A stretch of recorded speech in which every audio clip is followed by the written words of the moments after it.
আমার অন্তিম সময় চলে এসেছে।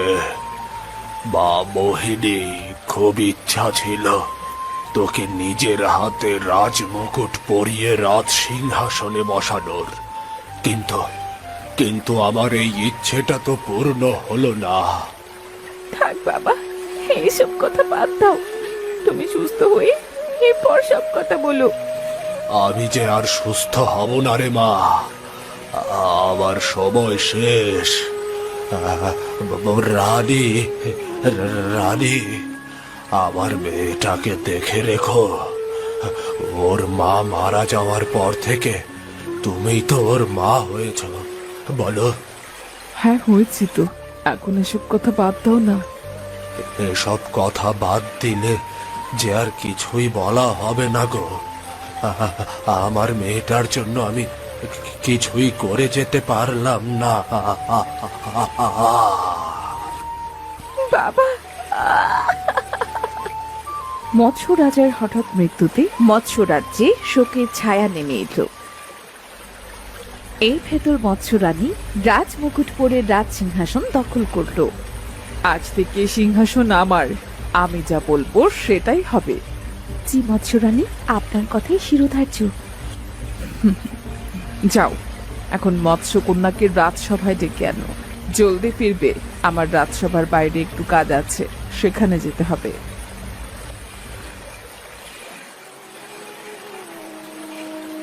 এ কি, আপনি কাঁদছেন কেন মৎস্যকন্যা?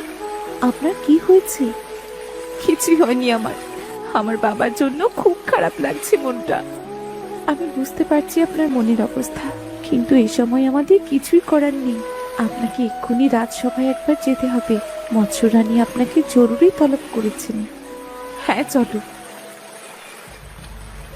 মুকুট তোমার মাথায়? আমার মাথায়? এত অবাক হবার কি আছে? না, অবাক হচ্ছি না। তুমি আমার মা, সিংহাসনে তুমি বসাও যেটা, আমি বসাও সেটা। বলো মা, আমায় ডেকেছো কেন? মূর্খ একটা, তোর মা? আমাকে মা বলবি না। এতদিন তোর বাবার কথা রাখতে গিয়ে তোর সাথে মায়ের অভিনয়টা করতে হয়েছিল। কি বলছো কি মা? এইটাই সত্যি। আরো একটা সত্যি এই যে এতদিন আমার এই সিংহাসনের প্রতি নজর ছিল, তাই তোর বাবাকে প্রতিদিন অল্প অল্প করে বিষ দিয়ে মেরে ফেলেছি।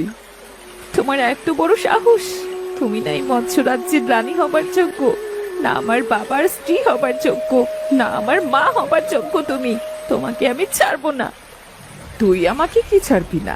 তোকে এই রাজ্যে আমি রাখবো না, বহিষ্কার করব। তোকে এই রাজ্য থেকে আমি বহিষ্কার করব। আর এই লাল মৎস্যকে দেখছিস, একে বিয়ে করে আমি এই রাজ্য তাকে দিয়ে দেব। তারপর সুখে শান্তিতে বসবাস করব।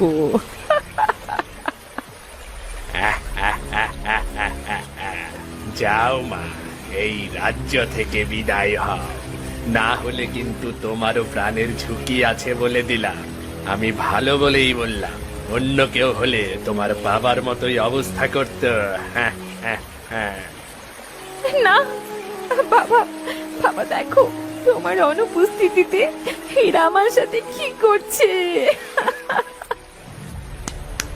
এই, তোরা কে কোথায় আছিস? এই আবর্জনাটাকে দূরে কোথাও ফেলে আয়। থাক থাক, আর আমাকে এভাবে বের করতে হবে না। এই রাজ্য থেকে আমি নিজেই চলে যাচ্ছি। পাগল ভেবেছিস আমাকে? তোকে এভাবে যেতে দেব?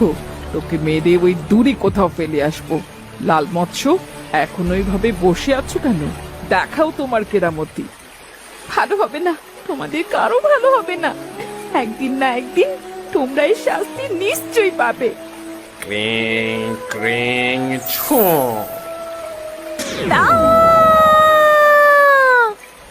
যাও, এবার ওকে রাজ্য থেকে বহু দূরে ছুঁড়ে ফেলে এসো। আবর্জনার গন্ধ দূরে থাকাই ভালো। মৎস্য কন্যাকে রাজ্য থেকে অনেক দূরে একটা পরিত্যক্ত জায়গায় ফেলে আসে, যেখানে সহজে কেউ যায় না। সেদিন একটা বুড়ি মৎস্য কোনো একটা কাজের উদ্দেশ্যে সেখানে গিয়ে দেখল, এ কি, এত সুন্দর একটা মেয়ে এখানে এমন ভাবে ফেলা কেন? বেঁচে আছে নাকি মরে গেছে? এ মা, এ তো এখনো বেঁচে আছে। এই শরীরের বেশভূষণ দেখে মনে হচ্ছে এ কোনো রাজ্যের রাজকন্যা। সে যাই হোক, আগে একে বাঁচিয়ে তুলি, তারপর না হয় সব শোনা যাবে।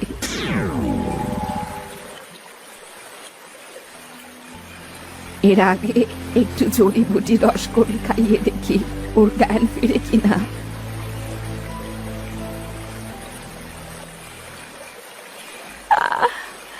আমি আমি এখানে কেন?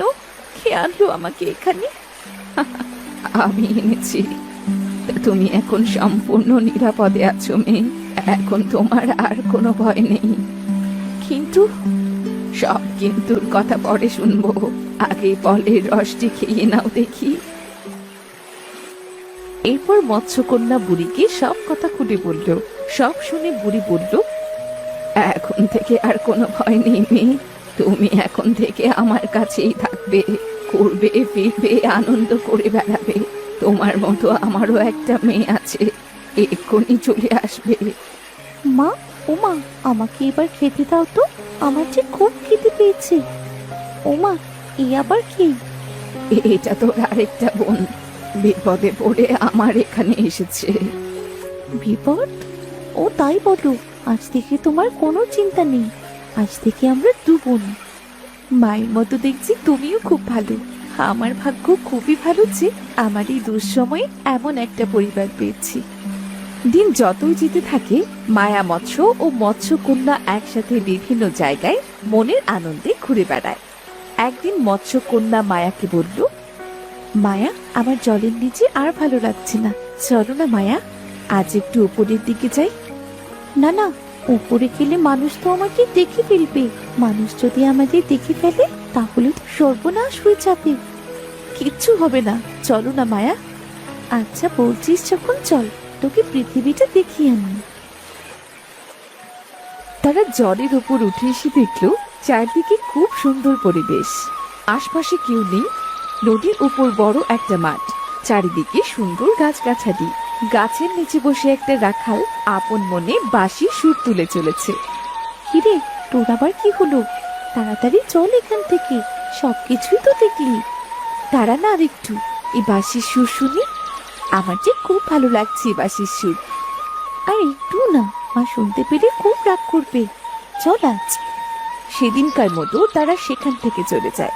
এইভাবে রোজ রোজ মৎস্যকন্যা নদীর উপর এসে লুকিয়ে লুকিয়ে রাখালের মন মাতানো বাঁশির সুর শুনে।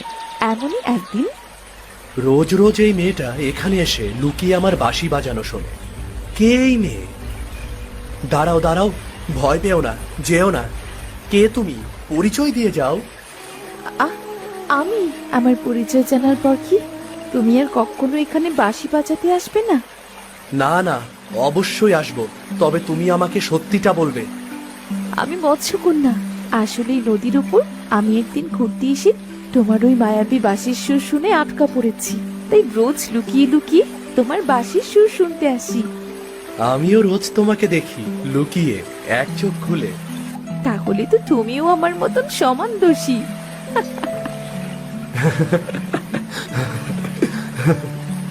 সেদিন কথার ছলে তাদের বন্ধুত্ব হলো। বেশ কিছু সময় তারা গল্প করলো। পরের দিন, নে তোরা একটু তাড়াতাড়ি খেয়ে নে, আজ আমি একটু আমার মাসির বাড়ি যাব। হ্যাঁ মা, দাও, আমি আর মৎস্যকন্যাও ঘুরতে বেরোবো। কি রে, কি ভাবছিস মেয়ে? এইভাবে মিটি মিটি হাসছিস কেন? না না, কিচ্ছু না। মায়া, নেই, তাড়াতাড়ি খেয়ে নে। ইস, বড্ড যে খিদে পেয়েছে। সেদিন মৎস্যকন্যা আবারও নদীর ওপর উঠে এলো, কিন্তু রাখালকে দেখতে পেল না। সে অনেক সময় পর্যন্ত অপেক্ষা করলো, কিন্তু রাখাল এলো না। রাখাল কি আমার ওপর রাগ করলো? ও কি আর কখনো এখানে আসবে না? না না, ও আসবে, নিশ্চয়ই কাল আসবে। এভাবে 2-3 দিন ধরে মৎস্যকন্যা রাখালের অপেক্ষা করলো, কিন্তু রাখাল ফিরে এলো না। এদিকে চিন্তায় না খেয়ে খেয়ে মৎস্যকন্যা অনেক ভেঙে পড়লো। তোর কি হয়েছে মা, বলবি আমাকে? খাওয়া দাওয়া তো সব ছেড়ে দিয়েছিস, তুই কি তোর রাজ্য নিয়ে চিন্তিত? না না মা, আমি রাজ্য নিয়ে কখনো ভাবি না। কিন্তু কিন্তু কি, খুলে বলতো মা। আমি পৃথিবীতে যেতে চাই মা। পৃথিবীর একটা ছেলেকে আমি খুব ভালোবেসে ফেলেছি, আমি তার কাছেই যেতে চাই। আয় হায়, কি বলছিস কি এটা? মানুষেরা কখনো ভালো হয় না, ওরা অত্যন্ত লোভী হয়। ওখানে গেলে তুই নির্ঘাত মারা পড়বি। মা, আমি একটিবারেই পৃথিবীতে যেতে চাই, তুমি আমায় আশীর্বাদ করো মা। তুই যে মৎস্যকন্যা, এই রূপে তুই কি করে যাবি সেখানে? আমি মানুষের রূপ নিতে পারবো মা। বাবা আমাকে একটা মন্ত্র শিখিয়েছিল, সেই মন্ত্র পাঠ করে আমি মানুষের রূপ নেব। কিন্তু আমার জানা মতে সেই মন্ত্র পাঠ করে তুই বেশি সময় মানুষ রূপে থাকতে পারবি না। সে না পারি না পারবো, তার ভেতর একটিবার ওই ছেলেটিকে আমি চোখের দেখা দেখতে চাই মা। ছেলেটিকে চোখের দেখা দেখতে চাই। তুই যখন যেতে চাস আমি তোকে আটকাবো না। তুই যা ভালো বুঝিস তাই কর, আর নিজের প্রতি খেয়াল রাখিস। তোকে খুব মনে পড়বে বোন, তোকেও আমার খুব মনে পড়বে। আমি এখন আসি রে, খুব তাড়াতাড়ি ফিরবো আমি।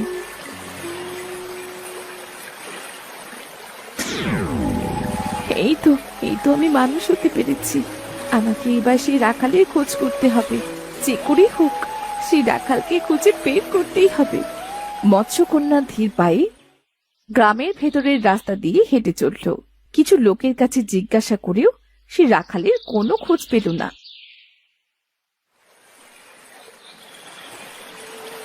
তবে কি তার আর কোনো খোঁজ পাবো না? আমিও এমন শরীরে আর বেশি সময় থাকতে পারবো না। আমায় যে এক্ষুনি মৎস্য রূপে ফিরে আসতে হবে। আমার হয়েছে জব্দ জ্বালা। হতচ্ছাড়াটা জ্বরের অজুহাত দিয়ে আজ 3-4 দিন ধরে মাঠে যাওয়াই বন্ধ করে দিয়েছে। এতগুলো গরু ছাগলকে আমি কি করে খেতে দেব? কটা দিন আমাকে আত্মগোপন করে এই পুকুরেই থাকতে হবে। আরে আরে, আমি কি দেখছি? পুকুরের মধ্যে মৎস্যকন্যা! মা গো মা! একদম না, একদম পুকুরে ডুব দেবে না। তোমাকে আমি দেখে ফেলেছি, তুমি মৎস্যকন্যা। দয়া করে আমার পরিচয় কাউকে বলে দিও না। তুমি যা বলবে আমি তাই করব। তাহলে তো আমার টাকা পয়সা সোনা দানা চাই, অনেক অনেক চাই। কি গো, কথা বলো, দয়া করে আমাকে কোনো বিপদে ফেলো না। আচ্ছা, তোমাকে বিপদে ফেলবো না, আগে আমাকে অনেক ধনী করে দাও, না হলে গ্রামের মানুষের কাছে তোমার কথা বলে দেব। তারা তোমাকে অনেক টাকায় শহরে বিক্রি করে দেবে। তারপর ওই যে মৎস্যকন্যাদের নিয়ে কি করে না, কেটে কেটে টুকরো টুকরো করে। না না, তুমি কাউকে কিচ্ছু বলো না, আমি তোমাকে অনেক বড় লোক করে দেব, অনেক। এরপর মৎস্যকন্যা তার জাদু শক্তি দ্বারা রমাকে এক কলস সোনার মোহর দিল। আশা করি তুমি অনেক ধনী হয়ে যাবে। হব কিনা তা তো বলতে পারছি না, তবে খুব শীঘ্রই আবার ফিরে আসবো। তোমাকে দিয়ে কোনো বিশ্বাস নেই, যদি এই পুকুর থেকে পালিয়ে যাও। আমি চাইলেও 3 দিনের ভেতর এই পুকুর থেকে যেতে পারবো না। 3 দিন পর আবার আমি মানুষের রূপ নিতে পারবো। ঠিক আছে, এই 3 দিন রোজ তোমার সাথে দেখা হবে। আজ আসি তবে। রাখাল নামের সেই ছেলেটি গাছের আড়াল থেকে সব দেখছিল। তার মা চলে যাবার পর সে মৎস্যকন্যার কাছে এলো। মৎস্যকন্যা, তুমি তুমি এই পুকুরে কি করছো? রাখাল, রাখাল তুমি? আমি তো তোমার খোঁজে এসেছি, কিন্তু এখানে এসে আমি বিপদে পড়েছি। জানি, আমি সব দেখেছি। আর উনি আমার মা, আমার সৎ মা। কি লোভী মহিলা! ও যে আমাকে বিপদে ফেলবে রাখাল। না না, তোমার কিচ্ছু হবে না, আমি তোমাকে কিচ্ছুই হতে দেব না। এই কদিন তোমার কি হয়েছিল? তুমি কেন যাওনি নদীর ধারে? আমার যে খুব জ্বর এসেছিল, তাই তো আমি যেতে পারিনি। আজও বিছানা থেকে উঠতে পারছিলাম না, কিন্তু মায়ের বকাঝকা আর গালমন্দে উঠে পড়তে হলো। সেসব কথা বাদ দাও, তোমাকে এক্ষুনি এখান থেকে যেতে হবে, না হলে আমার মা এক্ষুনি 7 গ্রামের মানুষ এক জায়গায় করে তোমাকে বিপদে ফেলতে পারে। এবার কি করব তাহলে? আমার তো 3 দিনের ভেতর তোমাদের মতো পা হবে না, হাঁটতে পারবো না আমি। তুমি তো জাদু জানো, জাদুর সাহায্যে ছোট হয়ে যাও। আমি তোমাকে এই পাত্র করে নদীতে পৌঁছে দেব, কেমন? হ্যাঁ, তুমি ঠিকই বলেছ, আমি এক্ষুনি ছোট হচ্ছি। এবার নিশ্চিন্তে চলো। এইদিকে রমা আশপাশের অনেকের সাথে মৎস্যকন্যার কথা বলল। কথাটি খুব দ্রুত পাঁচকান ছড়িয়ে পড়ল, আর দলে দলে লোক সেই পুকুরে ভিড় জমাতে লাগলো। এই তো এই পুকুরেই আছে সেই মৎস্যকন্যা। দাঁড়াও, আমি এক্ষুনি তোমাদের দেখাচ্ছি। এই মৎস্যকন্যা, তাড়াতাড়ি পুকুরের নিচ থেকে বেরিয়ে আয়, না হলে কিন্তু জাল ফেলে তোকে ধরে আনবো। কিরে, কথা কানে যায় না?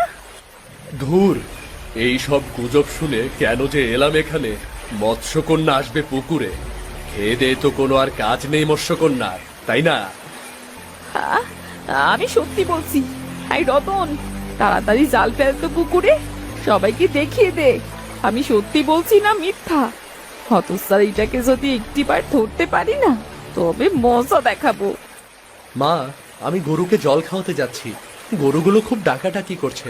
তুমি ওসব বাদ দাও, বাড়ি ফিরে যাও। এই এই, সবাই যাও যাও যাও তো, যে যার বাড়ি ফিরে যাও। এই গাল কাটা মহিলাটা তো এমনই, শুধু শুধু কাজকর্ম ফেলে ছুটে এলাম এখানে। হতস্যারি মৎস্যকন্যা সবার কাছে আমাকে এমন ছোট করে পালিয়ে গেল না। ওকে এভাবে হাতছাড়া করা আমার একদম উচিত হয়নি। ভাগ্যিস তুমি সময় মতো এসে পড়েছিলে, না হলে আমার যে আজ কি হতো। কি আর হতো, গ্রামের সবাইকে সাহায্য করতে করতে তোমার জাদু একসময় ফুটো বেলুনের মতো ফুস হয়ে যেত। সত্যি তুমি আমার খুব উপকার করলে। মা বলেছিল মানুষ জাতি বেশি ভালো না, তাই সত্যি হলো। কিন্তু তুমি তো অনেক ভালো। আমাকে দিয়েও বিশ্বাস নেই? ওই যে তোমার নদীতে চলে এসেছি, এবার যাও। রাখাল, তোমাকে তো একটি কথা বলাই হয়নি। আজ যদি না বলি, তবে হয়তো বা কথাটি বলাই হবে না। কি কথা বলো? এই কদিনে আমি তোমায় খুব ভালোবেসে ফেলেছি রাখাল। তুমি কি আমার সাথে আমার রাজ্যে যাবে? দুজনে মিলে না হয় নিজেদের মতো জীবনটা শুরু করব। কিন্তু আমি যে মানুষ।